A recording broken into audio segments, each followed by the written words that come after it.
Meghan Markle, estranged from royal favor and thrust into the harsh glare of public scrutiny, stands on the precipice of a bold confrontation. At the heart of this simmering conflict is none other than King Charles, the patriarch once seen as an ally, now suspected as the architect of a campaign to undermine Meghan's ascent into the world of business.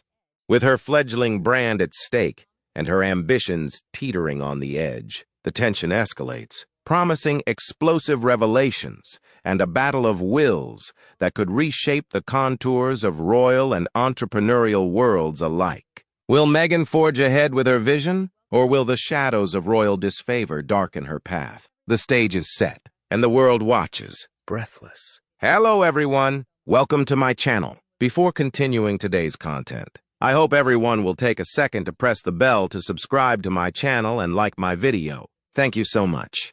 Meghan was reportedly restrained by Harry from confronting King Charles, whom she accuses of sabotaging her business venture by timing the release of his high-rove royal estate honey to compete with her strawberry jam from American Riviera orchard. Despite once having a closer relationship, evidenced by Charles stepping in for Meghan's father at her 2018 wedding, their bond has deteriorated.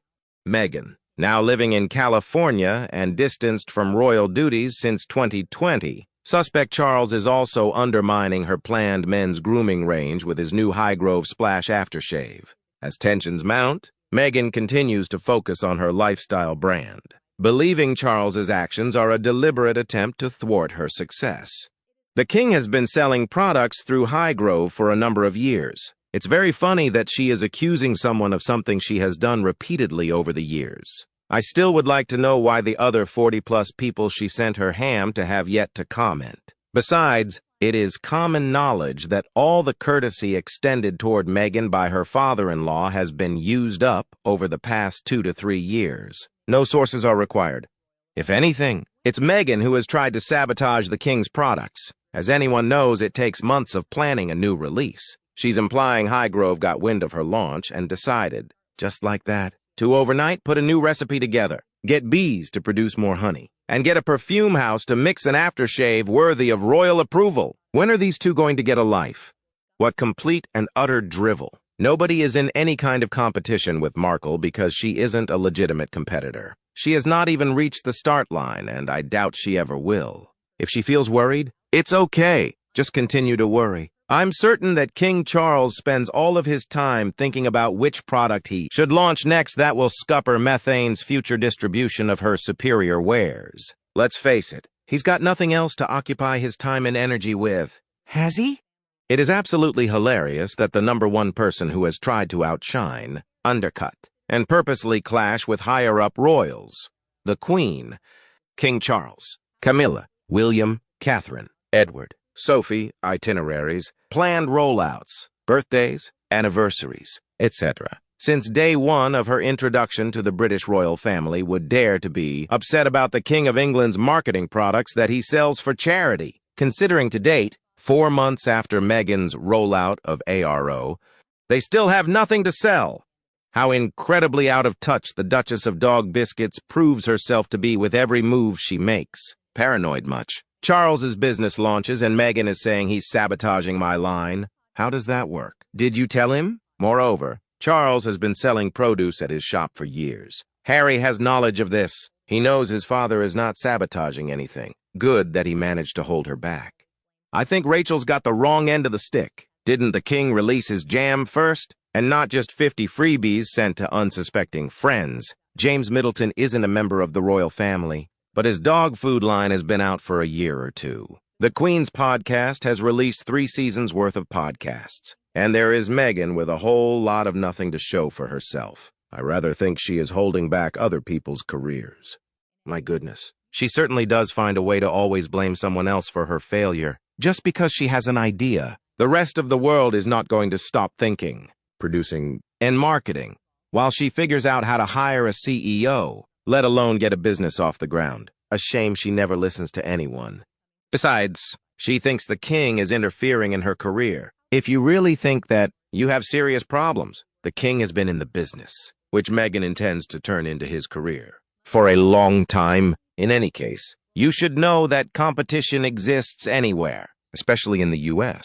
I don't know if she is extremely naive or totally self-centered to believe that only she can start a business.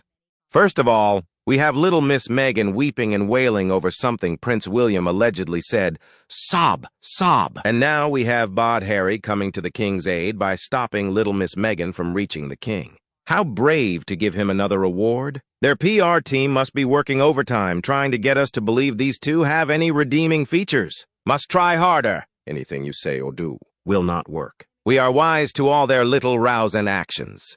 As King Charles might say, I am the King of the United Kingdom of Great Britain and Northern Ireland and the monarch and head of state in many Commonwealth countries. I meet the Prime Minister every week and live in a castle. I also own a massive house and farm and until 2 years ago also owned the Duchy of Cornwall. I have hundreds and hundreds of staff, a few of whom on one of my many farms happen to make and sell jam and honey, the profits of which I give away to charities I support. I understand middle-aged women in America have sold or given away 52 jars of jam and some dog biscuits. I am extremely worried about this newcomer, so I do everything I can to crush the project. Oh, I forgot to mention I have a daughter-in-law who recently received a standing ovation from thousands of people she had never met. She is loved around the world and has 3 beautiful children and a hard-working and very loyal husband. I have another daughter-in-law who lives in America but is disliked almost to the point of being hated by almost everyone. Maybe she does want to call the king. However, like Hapless, the only person she'll be able to speak to is a member of staff with a prepared script. She'll never be able to speak to the king. She is trying to establish herself as a lifestyle mogul, but now she's competing with a royal rival. She is not royal. She is nothing more than an annoyance. After all, it's clear that Meghan and Harry are ungrateful, as much as I would really like to believe otherwise. Sadly, I would have to say yes. Harry has become very selfish, and quite loosely irresponsible in his actions, thoughts, decision-making, and behaviors since marrying Meghan. This 90-degree turn from a sweet, funny, loving, freckled-faced bad boy prince to a spineless, very selfish, ingrate who expects, rather than respects, the life of great privilege he was born into, and lives, is quite sad. Harry has let the world, his family, and his friends completely down, with everything in the world at his disposal. Harry is lazy not to take advantage of growing some of the most powerful, life-changing platforms of progression in the modern world today for his country and others around the world, who live with far lesser means than he does. He takes so much for granted and does not count his blessings. When Princess Diana was alive, she did well to take His Royal Highness Prince William and Harry out from behind the palace walls and into the cities and foreign countries, so they could experience the real life of everyday people who had to earn their lives, people with mud huts to stick homes, no running water or sanitation, to so less of fortune that their dreams were canceled by forced poverty and eventually died of homelessness and disease. Apparently, Harry needed a lot more of those lessons into adulthood because he has never applied those experiences to decision-making in his adult life. He still just doesn't get it. He still just expects, no matter what decision he makes. It's like he doesn't realize the fact that he now has to earn his living. But with what?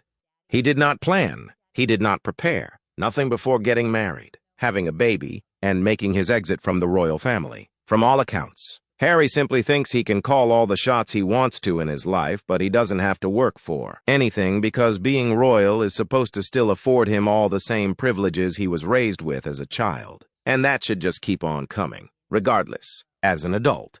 How pathetic is it that here is this very spoiled man who has had wealth handed to him for doing absolutely nothing, has never really had to earn anything, didn't have to sacrifice or give up anything to get something of value? Now, as an adult, with demand and self-proclamation of independence, he still expects to be handed everything because he thinks that all he has to be, to get, is royal. My gosh, does Harry ever really take responsibility for anything? How embarrassing is it that a grown man of his age is not self-made and living off of daddy? Eventually, daddy is going to cut him off. Then what? Harry does not know how to survive outside of everything royal that he has known. He wasn't raised or prepared for life that way. Harry should have grown up a lot more wiser, a very long time ago. Well, That's all for today's video. Thank you very much for watching our video, and I want to know what you think about these issues. Please express your opinion in the comments below. Hope you will always be cheerful and happy. Don't forget to support us by liking, sharing, and subscribing to the channel. Goodbye and see you again in the next videos.